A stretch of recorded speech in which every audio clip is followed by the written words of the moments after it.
What's up? Welcome back. In this episode, you'll learn how to solve day 11 for the advent of code in 2022 with Ruby. This one's called Monkey in the Middle. We're continuing to help elves to track down the star fruit and save Christmas. For today's challenge, we fell off the bridge, we're floating down the river, and monkeys have started to grab stuff out of our backpack, and they're playing Monkey in the Middle, just tossing our items to each other, and they're trying to keep them away from us. We need to figure out which monkeys we want to target to make sure that we can get our items back that mean the most to us. So there is a factor of how much you're worried about your stuff being ruined, and this is the input. So our input for today is going to be broken up like this, where we have several different monkeys. Some of them have different items. I kind of like to imagine this 79 is some AirPods. This 98 might be cell phone. And then these lower items, I don't know, they matter less to us because we're less worried about them. So each monkey is going to start with some items, and then each monkey has some operation here that they're going to use to figure out how worried we are that they're going to damage an item. So this is kind of like the way that they figure out if an item matters to us is by applying the value of the item or the worry that we have for the item by some amount, and then checking to see if the amount that we're worried is divisible by 23, then it'll throw it to 1. If it's not divisible by 23, it'll throw it to another monkey. And we go through this same process, and each monkey's operation is different. Each monkey has a different set of items. Each monkey has a different way that they're going to test how worried we are. These monkeys are going to throw items to each other, and they're also going to have some state. And so the way that I want to model this is using classes. So we'll start off by just parsing out this input. So we'll start with a class called monkey. And we're going to have a class method here called parse. That's just going to take in some monkey data. And first we'll just say data.read.split on 2 new lines. That'll make sure that we're breaking up by monkey. And then we'll just pass in this whole chunk as some monkey data dot each do monkey data. And then we're going to say monkey.parse monkey data. Okay. And that's not going to give us any output to start, but we can say, I don't know, let's just say monkey.new.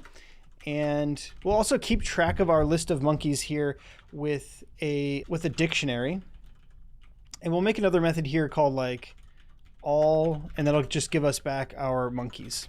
Okay. All right. So let's see what we can get if we say print out monkey.all after we've read in our monkeys and parsed them. Now we need to say at monkeys at some value is monkey.new. I think we're just going to use the name of the monkey, because down here each monkey, well, it's numbered, right? So monkey 0, monkey 1, monkey 2, monkey 3. This sort of names the monkey so that we can throw to another monkey. So monkey 0 will receive an item thrown from monkey 1. So we want to be able to use this as an index into our list of monkeys, but we also want to make sure that we're tracking that sort of as the name of the monkey.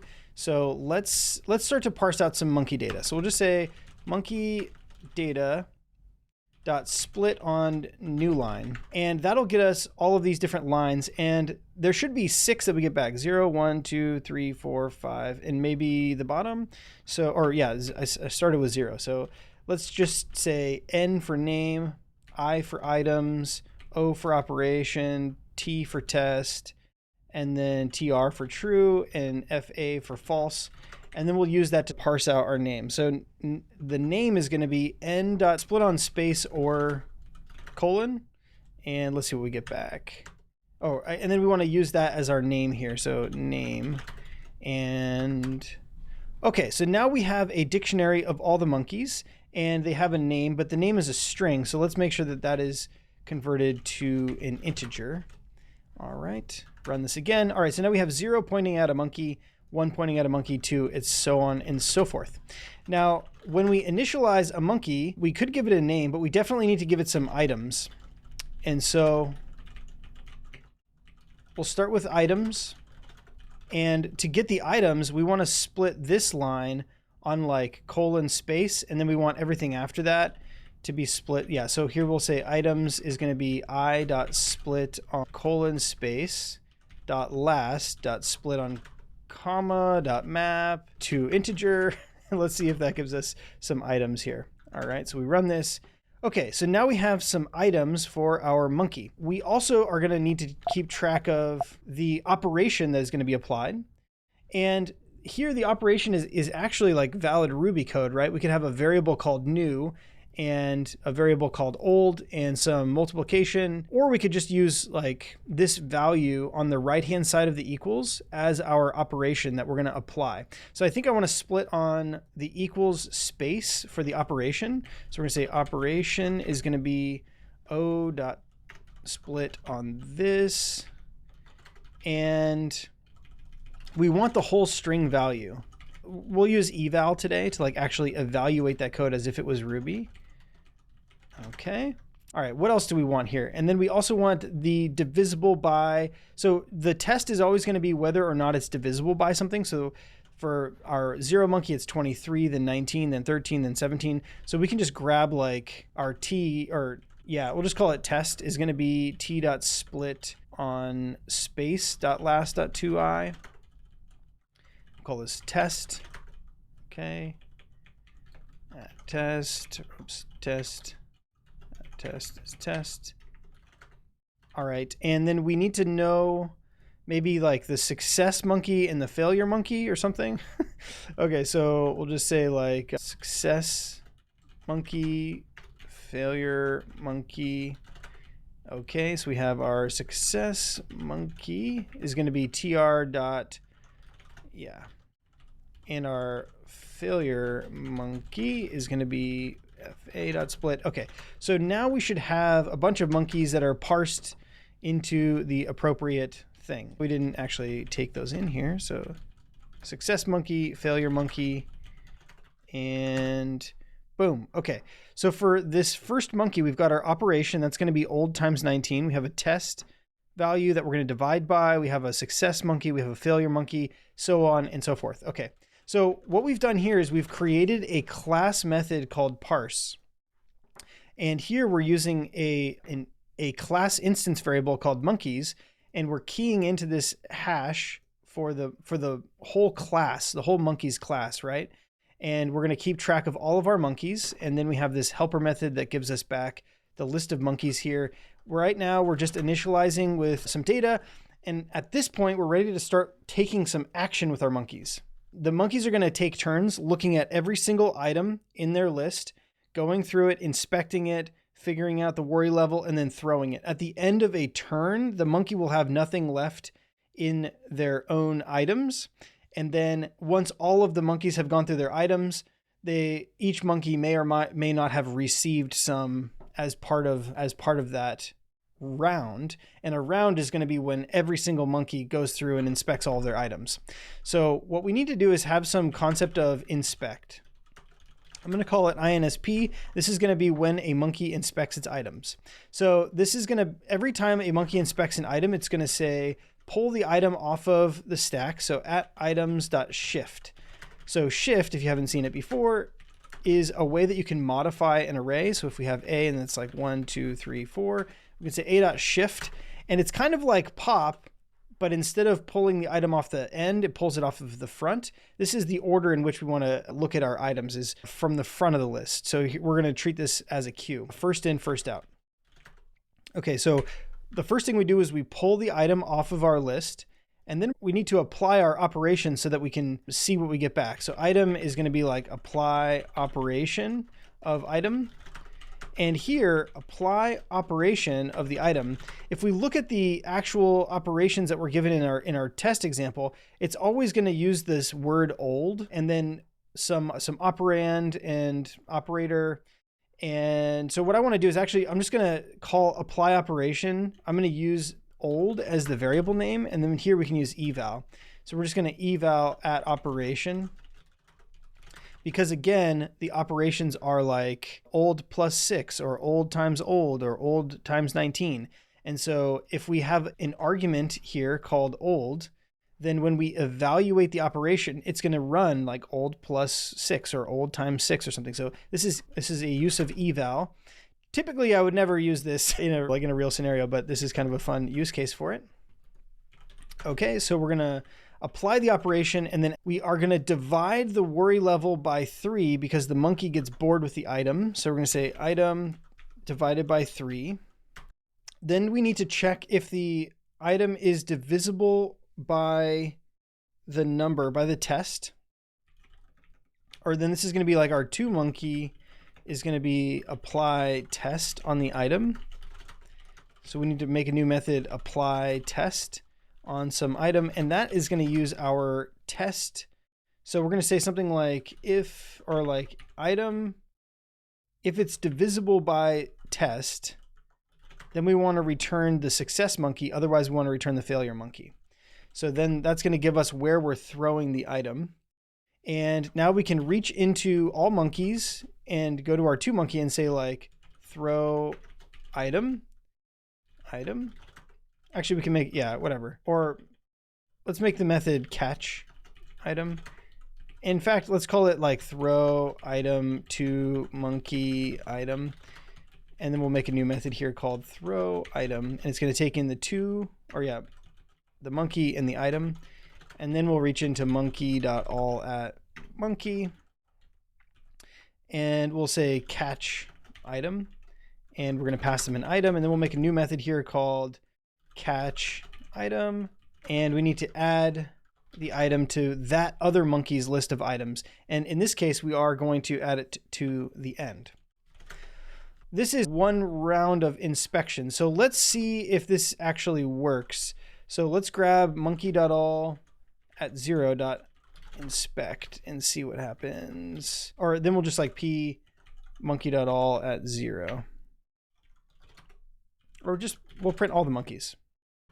Okay, so after we run the first time, so the monkey started with 79. Now it only has 98. So it looks like it actually did remove that.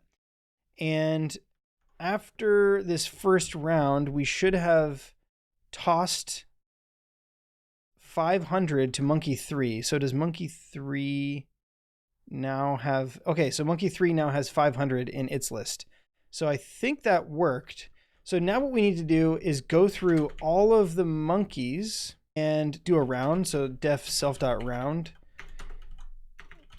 And so here we'll say like monkeys dot each do monkeys dot values dot each do, or yeah, each. And we need to inspect all. We can't, so this inspect right here is just a single item. So we'll just say like inspect all is a new method where we're going to say while there's any items, we want to call inspect. So this should go through every single monkey and call inspect all on it. And then inspect all should go through all of those monkeys' items. And we should end up with monkeys that have stuff at in a different monkey's hand. And we don't actually see anything after that. So let's p monkey.all, or we need to do like monkey.round and then monkey.all. Monkey is a fun class name. All right, so then what we want to do is we expect that after a single round, monkey 0 has 20, 23, 27, 26, 20, 23, 27, 26. And monkey 1 has 20, 80, 25, 160. Okay. And then monkey 1 has this, and then the other two monkeys don't have any items. Fantastic. Okay, so round 1 was successful, but we need to go 20 rounds. So chasing all the monkeys at once is impossible. We're going to have to find the 2 most active monkeys. So count the total number of times each monkey inspects items over 20 rounds. So first thing we need to do is do these rounds 20 times. So round, and then we'll make round take in some number. So this is going to take in some number n, and then we'll say like n.times do. Okay, so that'll run 20 times, or whatever number of times we need it to run. We also need to keep track of the number of times we're inspecting. So here we'll just say like at inspection count plus equals 1. And we'll start off our inspection count in initialize at inspection count. We'll start off at 0. I'm going to move this initialize method up right under the class methods. I'm trying to organize it so that I have like macros at the top, and then we have our class methods, and then we have our initialize method followed by all of the instance methods at the bottom. I like that sort of pattern, and let's see what we get here. Okay, so now we have these inspection counts, and monkey 0 should have inspected 101, and it did. And monkey 3 inspected 105. So now what we need to do is figure out which 2 monkeys were the most active. Self.active monkeys.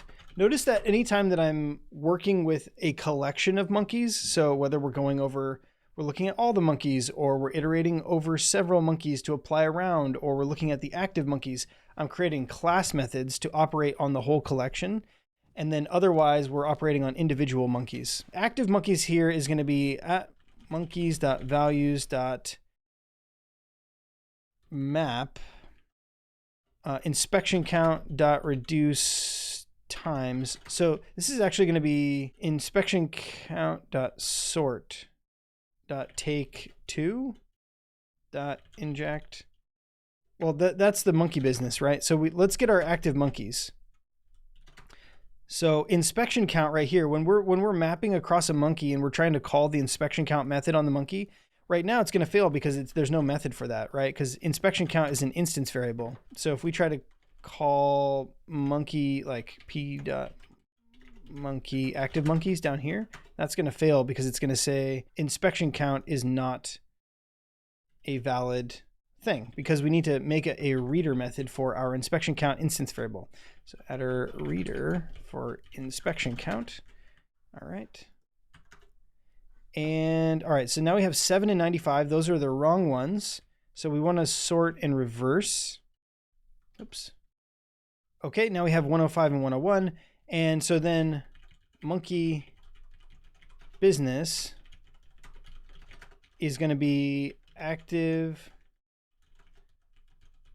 monkeys inject multiplication. So I'm like pausing here because I don't think this is actually, like, I think we want to do this a different way. I think we want to say monkeys.values.sort by inspection count, and then we actually want to do it like in reverse. So like that really should give us our active monkeys like in order, right? So this should give us our most active monkey, and then our second most active monkey, and then our third most active monkey, and so on.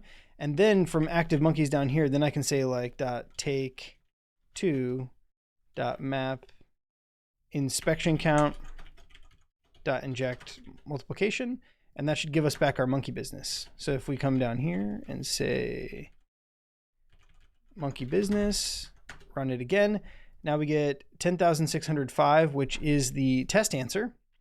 And okay, so we have it working for the test use cases. So we need to grab our puzzle input. So we're going to grab all of our monkeys here. We're going to create a new file called input, drop it in, and we need to update our code here so that it reads from if argv.empty. We're going to read from there. Otherwise, we're going to read our data from file.read argv0, and then we're going to apply the same stuff. So input. Okay, so 110,220, is that my answer? 110,220. Boom. Okay, great. So that's part 1. Okay, so in part 2, you're worried you might not get your items back. So worried, in fact, that your relief that a monkey inspection didn't damage an item no longer causes your worry level to be divided by 3. Instead of 20 rounds, now we need to go 10,000 rounds. It's going to tell us here's how much each monkey has inspected after that many rounds. And after 10,000 rounds, we're going to still use the same sort of monkey business thing. But now we want to go 10,000 rounds. So instead of 20 rounds, we want to go 10,000. Now, as we run through this, right, if we give it our input, it's going to take a second, and this output is massive, right? So this is 32 billion something. But the difference is that we are no longer dividing by 3 after each item is inspected. Okay, so if we come up here and we just say like, oh, let's just remove our division by 3 and rerun this, then it's just going to hang, because the numbers become so massive. Because if we're not dividing by 3 and the item, like the worry about the item isn't ever kind of like getting cut down, then the values for those items becomes massive, especially because one of our operations here is old times old. So that's going to grow n squared, right? Like the size of the value for n is going to grow n squared, and that becomes just like impossible to manage. So what we need to do is figure out what we're going to do instead of dividing by 3. What we want to do is make sure that the math continues working out. Every time we apply an operation and then do this test, it should continue working. And so what I think makes the most sense is to use the greatest common divisor of our items. And the greatest common divisor, so that our tests all still work, would be to take the product of all of our tests to figure out what we want to ultimately divide by. And instead of dividing, we're going to use the remainder. Okay, so we need to have like some greatest common divisor thing. So def self dot relief. Okay, so relief is going to be monkeys dot values dot map test. So we want to get the tests for all the different monkeys. So we need to add that as a reader. And for now, let's just try printing out our relief. So we're going to comment this out. And we'll say p monkey.relief. Okay. All right, so right now we're getting all the test values. That's great. Now we need to get the product of all of those. So now we need to say map inject, or just inject, so that we multiply them all against each other. And we're going to get some number. So this is the number that we're going to like modulo by. And we can do that inside of our inspection step. So we want to actually say like item mod equals monkey.relief. Okay. So that should give us something much better. Okay. So now we need to run this 10,000 rounds. And instead of just hanging forever, it should finish. Okay. So it did finish, and we got this big number 19 it starts with. Okay, boom. That was the puzzle answer for part 2. We used a class today, and we did this because each monkey encapsulated some data, and it also had some behavior, some methods that we wanted to use to interact with other monkeys. We used class methods for the collections and for this like factory method for parsing sets of monkeys, and then we added lots of different helpers on the class itself to interact with collections of monkeys.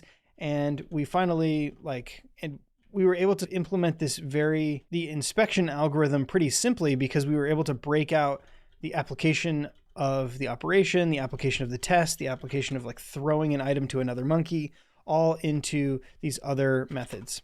So this was pretty cool. I think one other thing that might be interesting is to talk about how like we can make this method protected, because we want to call catch item from another monkey, and then we can make these private because we're calling them from inside of our inspect method.